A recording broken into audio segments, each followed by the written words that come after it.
মা, বাইরে তো প্রচন্ড বৃষ্টি হচ্ছে। বাবা এখনো দোকান থেকে বাড়িতে এলো না। তোর বাবা তো বলেই গেল আজকে বাড়ি আসতে দেরি হবে, কি একটা দরকার আছে। তাও তো অনেক দেরি হয়ে গেল, বাইরে বৃষ্টিটাও বেড়েছে। এবার তো আমার চিন্তা হচ্ছে বাবার জন্য। চিন্তা করিস না, তোর বাবা হয়তো দোকানেই রয়েছে, এই বৃষ্টিতে কোথায় আর যাবে। মা তুমি বসো, আমি একবার দোকান থেকে ঘুরে আসছি, একেবারে বাবাকে ডেকে নিয়ে চলে আসব। এত রাত হয়ে গেল, আবার তো খাবেও। না রে, তুই ভিজে ভিজে আর যাস না, তোর আবার শরীর খারাপ করে যাবে। তোর তো একটুতেই সর্দি কাশি ধরে যায়। বাবা এখনো আসছে না, আমার চিন্তা হচ্ছে। আর তাছাড়া আমি তো ছাতা নিয়ে যাব, অল্প হয়তো ভিজে যাব, এসে জামা কাপড় ছেড়ে নেব, তাহলেই তো হবে। ওরে, তোর বাবা চলে আসবে রে, অনর্থক চিন্তা করিস না। বারণ করছি, এই বৃষ্টিতে আর যাস না, আমার আবার চিন্তা বাড়বে। মা তুমি চিন্তা করো না তো, আমি তো ছাতা নিয়েই যাচ্ছি, বাবাকে নিয়েই আসবো। তুমি একটু ধৈর্য ধরে বসো। আমার তো একটা কথাও শুনবি না। আচ্ছা যা, যা পারিস তাই করগে যা। আমি এই যাব আর এই আসবো, বেশিক্ষণ লাগবে না, আমি যাচ্ছি।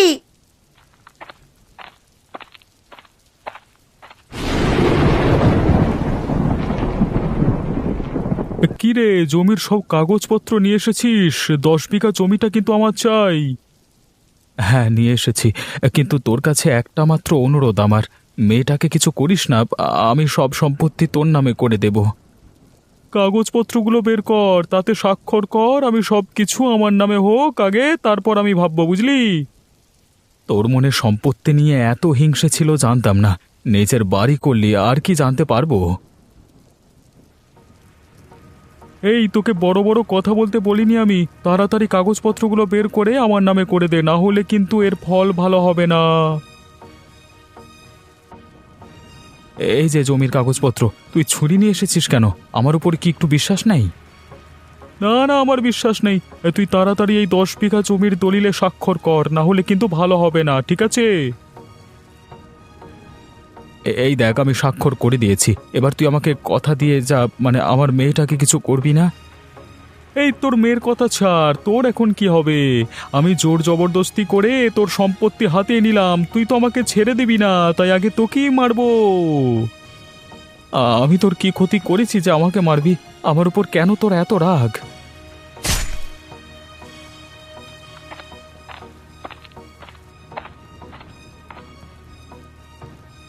কাকু, তুমি বাবাকে মেরে ফেললে?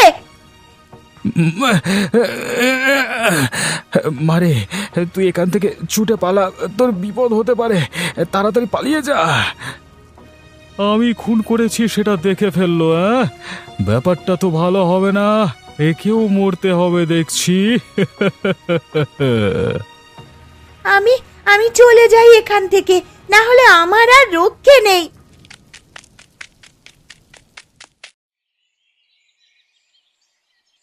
আচ্ছা, আপনি হঠাৎ আমাদের বাড়িতে কাজের লোক হলেন কেন? দেখে তো আপনাকে শিক্ষিত মনে হচ্ছে। এইসব আমি বলতে পারবো না, তবে একটা কাজের দরকার ছিল, তাই জন্যই কাজের মেয়ে হয়ে এই কাজ করছি। আপনি তো কাল থেকে আমাদের বাড়িতে কাজে আসছেন। হ্যাঁ, কাল থেকেই আপনাদের বাড়িতে কাজ করছি, তবে কাল আপনি তো বাড়িতে ছিলেন না, তাই জন্যই আমাকে দেখেননি। বুঝলাম। আপনার বাড়িতে কে কে আছে? আমি আর আমার মেয়ে থাকি। আচ্ছা, মেয়ে তাহলে কি পড়াশোনা করছে নাকি? কত বছর বয়স তার? না না, পড়াশুনো করে না, বাড়ির কাজকর্ম করে। বেশি বয়স নয়, এই 14 বছর বয়স। এত কম বয়সী একটা মেয়ে, সে এখন পড়াশোনা না করে কাজকর্ম করছে, তোমাদের কি সমস্যা আমাকে বলো, সমাধান করে দেব। কর্তাবাবু, আমাকে মাফ করবেন, আমি এসব বলতে পারবো না। আমি কাজ করে নিয়ে বাড়ি যাব, আমাকে কাজ করতে দিন মোড়ল মশাই। আচ্ছা ঠিক আছে, আপনি বলতে চাইছেন না যখন, জোর করব না, আপনি আপনার কাজ করে নিন। কর্তাবাবু, এই বাসনগুলো পরিষ্কার করা হয়ে গেলে মোটামুটি সব কাজই শেষ হয়ে যাবে। আমি তাহলে বাড়ি যাব, গিয়ে আবার রান্না বান্না করতে হবে। আচ্ছা ঠিক আছে, তাই বাড়ি চলে যাও।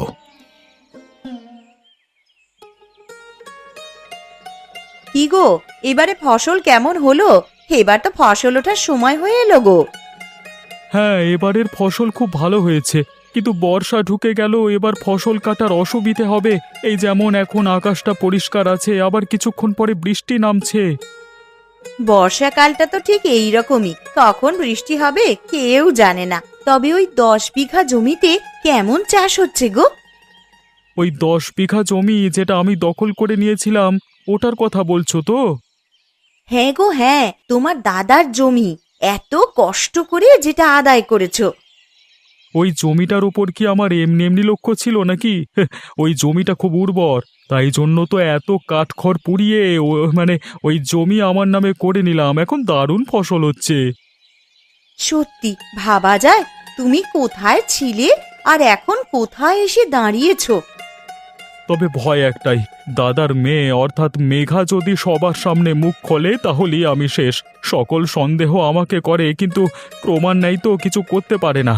কতবার মারবার চেষ্টা করলাম, কিন্তু একটা চেষ্টাও সফল হলো না গো। আশা করছি ওরা কাউকে কিছু বলবে না, সব সময় তো ভয়ে ভয়েই থাকি। থাকবে নাই বা কেন, নিজের চোখের সামনে বাবাকে খুন হতে দেখেছি, সাহস করে আর কিছু বলতে যাবে না আশা করছি। কি হলো গো, তুমি আবার উঠে পড়লে কেন? একবার যাব জমির দিকে, দেখি সব কর্মচারীগুলো ঠিকঠাক কাজ করছে কিনা। লক্ষ কোটি দিতেই হবে। আচ্ছা ঠিক আছে, তুমি তাহলে যাও, আমি বরং বাড়ির সমস্ত কাজকর্মগুলো করে রাখি। দুপুরে খাওয়ার সময় ফিরে এসো কিন্তু। হ্যাঁ, খাওয়ার সময় আমি চলে আসবো, এখন আসছি বুঝলে।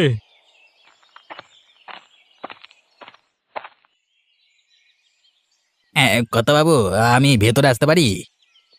আরে হ্যাঁ হ্যাঁ, এসো এসো। তা তোমার কথাই ভাবছিলাম। কেন বাবু, আমি কি কিছু করেছি নাকি? আরে না না, তুমি কেন কিছু করবে? তুমি আগে বসো, তোমাকে তারপর সব জিজ্ঞাসা করব। আচ্ছা ঠিক আছে, বসে বললাম। এবার বলুন তো কি হয়েছে? আচ্ছা, আমাদের বাড়িতে যে মহিলা কাজে আসছে, তার স্বামী মারা গেল কি করে?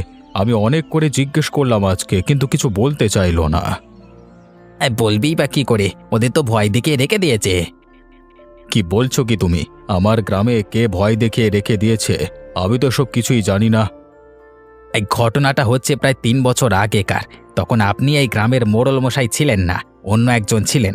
ওনার স্বামীর নাম ছিল মোহিত। তার ভাই রতন সম্পত্তির লোভে তাকে খুন করে। কোনো প্রমাণ নেই, কিন্তু সকলেই জানে ও করেছে। তাহলে ওই মহিলা আমাদেরকে বলেনি কেন? আমরা তো কিছু একটা ব্যবস্থা নিতাম। বলবে না, যদি বলে তাহলে ওর মেয়ে মেঘাকে মেরে দেবে রতন, এরকম হুমকি দিয়েছে। তাহলে সব সম্পত্তি লুটে নিয়েছে ওই রতন, তাই জন্য এত কিছু? হ্যাঁ, সব লুটে নিয়েছে। মোহিত দাদার একটা হোটেল ছিল, চিংড়ি পোলাও করতো, শুধুমাত্র ওটা এখনো হাতিয়ে নেয়নি। তবে ওই হোটেলও বন্ধ, খুলতে দেয় না। আমার গ্রামে তো এরকম অত্যাচার আমি কিছুতেই সহ্য করব না। আবার খুনও করেছে, তাই শাস্তিও পায়নি। না না, শাস্তি পায়নি। আগের মোড়ল মশাই ওনার সাথে গলায় গলায় ভাব ছিল, তাই জন্য খুন করেও বেঁচে গেছে। কিন্তু আমি এটা হতে দেব না। আজকে বিকেলে যাব একবার ওদের বাড়িতে, দিয়ে সব কিছু ভালোভাবে বলবো। দুপুরে শুয়ে একটা পরিকল্পনা করতে হবে।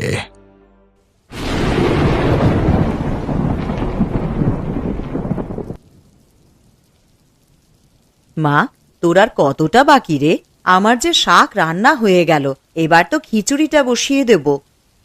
আমারও প্রায় হয়েই এসেছে মা। ওই দেখো, আবার বাইরে বৃষ্টি শুরু হলো।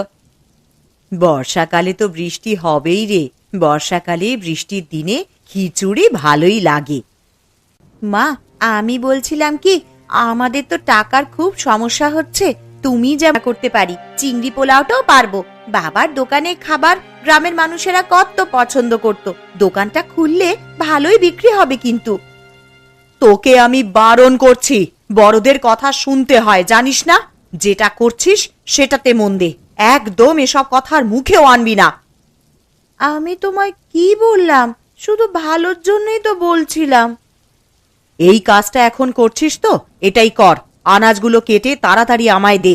এইসব নিয়ে একদম আর চিন্তা ভাবনা করিস না।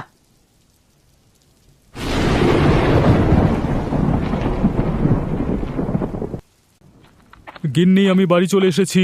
ও বাবা, তুমি যে খাবার বেড়ে বসে রয়েছো। আমি তো ভাবলাম আর একটু আগেই চলে আসবে, তাই জন্যই তো খাবার বের করেই রেখেছি। তুমি তো পুরো বৃষ্টিতে ভিজে গেছো গো। এই পাশে থাকা গামছাটা দিয়ে গা হাত পাগুলো ভালো করে মুছে নাও। আজকে তবু কিছুটা ফসল কাটা হয়ে গেল। দাঁড়িয়ে থেকে কাজ করালে তবেই ভালো কাজ হয়, বুঝলে। আচ্ছা, আগে খেতে বসো, তারপর না হয় বাকি কথা বলবে।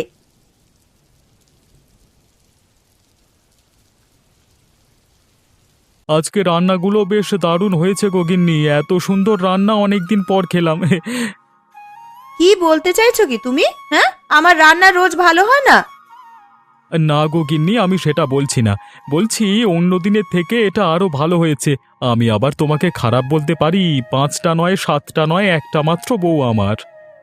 ঠিক আছে ঠিক আছে, আর আদিক্ষেতা করতে হবে না, খেয়ে নাও চুপ করে। আমি তো খাচ্ছি, তুমি কখন খাবে? আমার আজকে আর খেতে ভালো লাগছে না গো, আমি খাবো না। তুমি খাও, তারপর সবকিছু গুছিয়ে নেব। গিন্নি, তুমি একদম কিছু খাবে না? একটু কিছু তো খেতে পারতে অল্প করে। না, আমি অল্প করেও খাবো না। আমার যখন ভালো লাগবে আমি খেয়ে নেব। আচ্ছা, তাই করো, যেটা ভালো বুঝবে সেটা করো। হ্যাঁ গো, তুমি খাও, আমি ঘরে যাচ্ছি। খাওয়া হলে চলে এসো।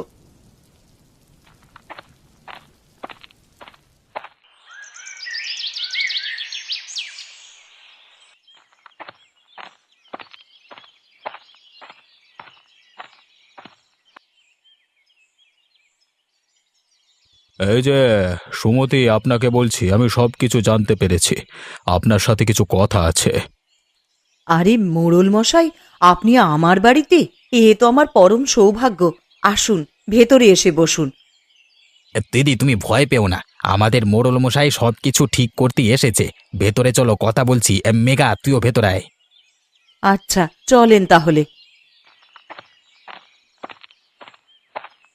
সুমতি, আমি জানতে পেরেছি আপনার স্বামীর ভাই আপনার স্বামীকে খুন করেছে, কিন্তু কোনো শাস্তি পায়নি। এটা কি সত্যি? দেখুন, আমাকে সত্যি কথা বলবেন, ভয় পাওয়ার দরকার নেই। আমার কাকু খুন করেছে আমার বাবাকে, আমি নিজের চোখে দেখেছি। আর আমাদেরকে ভয় দেখায়, বলে আমাকেও মেরে দেবে। মা, তোমরা ভয় পেও না, আমি আছি, সব কিছু দেখে নেব। কিন্তু এসব কি শুধু সম্পত্তির জন্যই করেছে? হ্যাঁ, সম্পত্তির লোভে মানুষটাকে মেরে দিল। বললে তো সম্পত্তি আমরা এমনি দিয়ে দিতাম। আমাদের সুখের সংসারকে ধ্বংস করলো। আমি বুঝতে পারছি আপনাদের কষ্ট, তবে ওনার একটা শিক্ষা পাওয়া দরকার। হ্যাঁ, প্রমাণ নেই, শাস্তি দিতে পারবো না, তবে উচিত শিক্ষা দিতে পারবো। রবি, তুমি কি কিছু ভেবেছো? হ্যাঁ, ওই রতন দাদার সম্পত্তির নেশা, ওকে ওই টোপ দিয়েই জালে ফেলবো। আপনি কি বলছেন? আমি তো কিছুই বুঝতে পারছি না। আপনি একদিন রতন দাদার কাছে যাবেন, গিয়ে বলবেন আমি বাকি সম্পত্তিও আপনার নামে লিখে দিচ্ছি। হ্যাঁ, আর এই গ্রাম ছেড়ে দেব, তবে শেষবারের মতো আমাদের হোটেলে দেখা করুন। হ্যাঁ, কিন্তু দেখা করে কি হবে? যখনই আসবে হোটেলে, রাতের দিকে আমি আর আমার এক সঙ্গী মিলে হোটেলে লুকিয়ে থাকবো। যেই প্রবেশ করবে দরজা দিয়ে, তোখানে সেখানে ছুরি দিয়ে, মানে ছুরি হাতে আমি অপেক্ষা করবো, মেরে ফেলবার ভয় দেখাবো। এতে নিশ্চয়ই কাজ হবে। বুদ্ধিটা আমার বেশ ভালো লেগেছে, এতে উচিত শিক্ষা পাবে। তাহলে আপনি কালকে সকালে একবার গিয়ে বলে আসবেন যেন কালকে রাত্রে দেখা করে আপনাদের চিংড়ি পোলাওয়ের হোটেলে। আচ্ছা, আপনি যেমনটি বলবেন। ঠিক আছে, আমরা এখন চললাম। কালকে সকালে ওদের বাড়িতে বলে আমাদের বাড়িতে কাজে যাবে। আমি সব শুনবো, কেমন?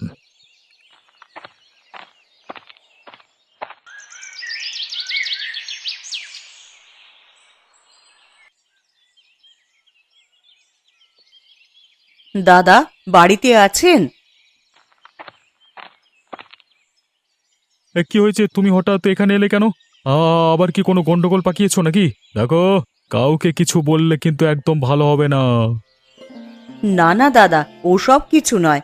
আমি সব সম্পত্তি আপনাদের নামে করে দিয়ে এই গ্রাম ছেড়ে চলে যেতে চাই, তাই আপনাকে জানাতে এলাম। বাহ, তাহলে কবে দিচ্ছ?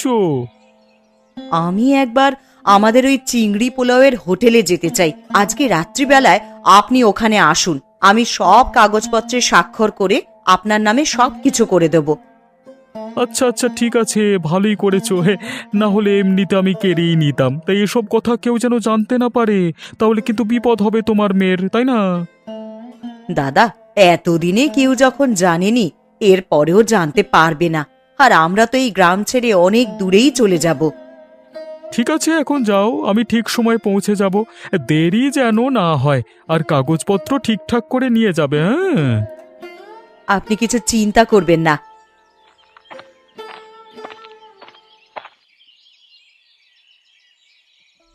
রবি, তুমি যে পরিকল্পনাটা করেছো সেটা সফল হবে তো? আর তুমি তো আবার সেই বন্ধুকে ডেকেছো। হ্যাঁ, আমি তো বলে দিয়েছি সে রাত্রিবেলা ঠিক সময় মতো চলে আসবে আর আমার সাথে লুকিয়ে পড়বে। ঠিক আছে, দেখাই যাক তোমার প্রচেষ্টা কেমন হয়, যেন সাপও মরে আর লাঠিও না ভাঙে। আজকে বেটাকে এমন ভয় দেখাবো না, হ্যাঁ, সে আর কোনোদিন দখল করবার কথা ভাববেই না। আগে কর্তাবাবু, আপনি যেমন বলেছিলেন আমি বলে দিয়েছি। উনি তো আনন্দে একেবারে আত্মহারা। হ্যাঁ, এখন আত্মহারা হবে। হ্যাঁ, জানি তো সম্পত্তির লোভ অনেক। এই লোভের কারণে আজকে আমাদের জালে পড়বে রতন। মোড়ল মশাই, দেখবেন আমাদের যেন কোনো ক্ষতি না হয়। ওই লোকটাকে আমার আর বিশ্বাস হয় না, কখন কি করে বসবে। আপনি একদম চিন্তা করবেন না, আপনার পাশে আমরা আছি। এখন যান, গিয়ে কাজকর্মগুলো করে নিন। আচ্ছা কর্তাবাবু, আপনি আমাদের শেষ ভরসা। এরপর না হলে এইরকম ভাবেই দিন কাটাতে হবে। আমরা সকলে তোমার সাথে। ওই বেটা কিচ্ছু করতে পারবে না। তুমি শুধু আমাদের কথা মতো কাজটা করো।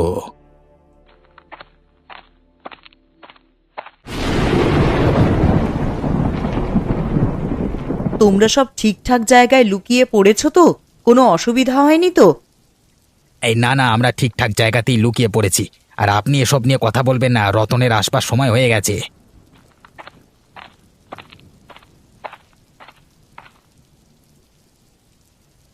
ও বাবা, চলে এসেছো দেখছি। হ্যাঁ, আমিও তো চলে এসেছি। তো ও, সামনে কাগজপত্রগুলো রেখে দিয়েছো, ভালো ভালো ভালো, ভালো কাজ করেছো। হে, হ্যাঁ, আমি যত তাড়াতাড়ি সম্ভব এই গ্রাম ছাড়তে চাই। এইভাবে বেঁচে থাকতে চাই না আমি। হ্যাঁ, তো চলে যা, তার আগে আমাকে সব দিয়ে যা। তাড়াতাড়ি স্বাক্ষরটা কর। এই এই কারা তোমরা? এই এরকম ভাবে আমার দিকে এগিয়ে আসছো কেন? এই কারা? তোমার সম্পত্তি নেওয়ার খুব ইচ্ছে, হ্যাঁ? এবার দেখ কেমন সম্পত্তি দিই তোকে, মার। এই তোমরা ওকে মেরো না। আমি সব সম্পত্তি তোমাদের মনে করে দিয়ে দেবো, আমাকে মেরো না। আজকে তোকে কেউ বাঁচাতে পারবে না, আমাদের হাত থেকে কেউ বাঁচাতে পারবে না রে। এই সমুদ্রে তুই আমার সাথে বিশ্বাসঘাতকতা করলি, আমি ভাবিনি তুই এরকম করবি রে। আপনি যদি বিশ্বাসঘাতকতা করতে পারেন, তাহলে তো আমিও পারি। 3 বছর আগের কথা মনে পড়ছে? এইরকমই একদিন রাতে, বাইরে বৃষ্টি হচ্ছে আজকেও, সেই দিনও হয়েছিল। আমার স্বামী তো আপনাকে সমস্ত সম্পত্তি লিখে দিয়েছিল। তাহলে আমার স্বামীকে মারার কি দরকার ছিল? আমাদের সুখের সংসার ধ্বংস করলেন তো। কিরে, এবার উত্তর দে। আমার অনেক বড় ভুল হয়েছে, আমাকে তোমরা ক্ষমা করে দাও। আমি তোমাদের পরিবারের দায়িত্ব নিলাম, কোনোদিন কিছুতে অভাব হবে না। আমরা মোড়ল মশাইয়ের লোক, এখন মোড়ল মশাইয়ের বাড়িতে চল, ওখানে গিয়ে তোর ফাইসাল্লা হবে। চল।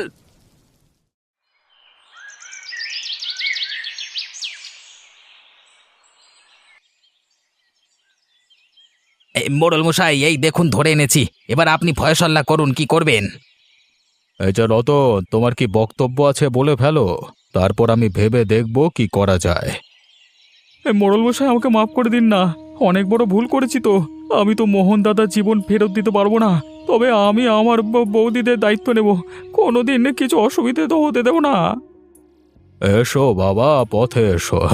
আচ্ছা ঠিক আছে, আর চিংড়ি পোলায়ের হোটেল খুলতে দেবেন তো? সব কিছু করবে, নিজের ইচ্ছে মতো জীবনযাপন করবে। আমি আর ওদের জীবনে কোনোদিন বাধা সৃষ্টি করব না। মৃত্যু ভয় এরকমই হয়। তখন আমি মোড়ল ছিলাম না, যা ইচ্ছে তাই করে নিয়েছিস। তবে সব সময় সত্যের জয় হয়, যে সৎ পথে চলে তার জয় হয়। তোকেও বলছি, আবার নতুন করে শুরু কর, আর এবারে জোচ্চুরি নয়, সৎ পথে রোজগার করবি। আমি এবার সৎ পথে রোজগার করব, আপনি আমাকে ছেড়ে দিন। আমি আপনার সব কথা শুনে চলবো।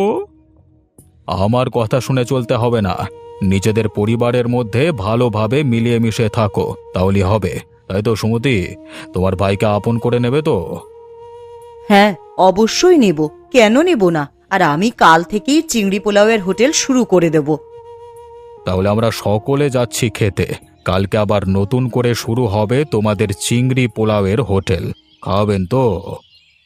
আপনি আমাদের এত সাহায্য করেছেন, আর আমি আপনাকে সামান্য চিংড়ি পোলাও খাওয়াতে পারবো না? কাল সকাল সকাল আমাদের হোটেলে একবার পৌঁছে যাবেন। বৌদি, আমিও তোমাদের হাতে হাতে সাহায্য করে দেব। এই যে তোমরা নিজেদের মধ্যে ভালোভাবে থাকবে, এটাই অনেক বড় কথা। টাকা পয়সা তো কিছু নয়, খালি হাতে এসেছি, খালি হাতে যেতে হবে। এত সম্পত্তি, এত মায়া মোহ সবকিছু ছেড়ে, তাই অহংকার করে কি লাভ? জি, আপনি ঠিক কথাই বলেছেন, আর করব না আমি অহংকার।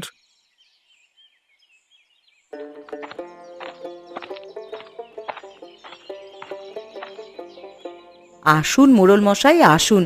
আমি আপনারই অপেক্ষা করছিলাম। আবার 3 বছর পর আমাদের এই চিংড়ি পোলাওয়ের হোটেল খুলেছে।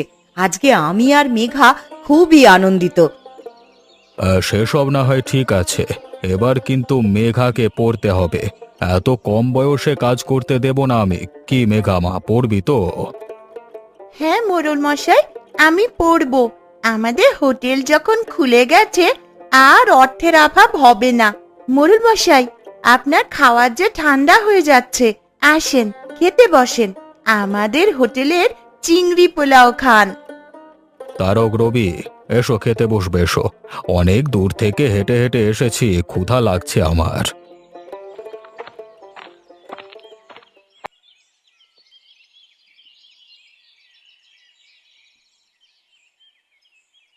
আহা, চিংড়ি পোলাওটা কি রান্না হয়েছে!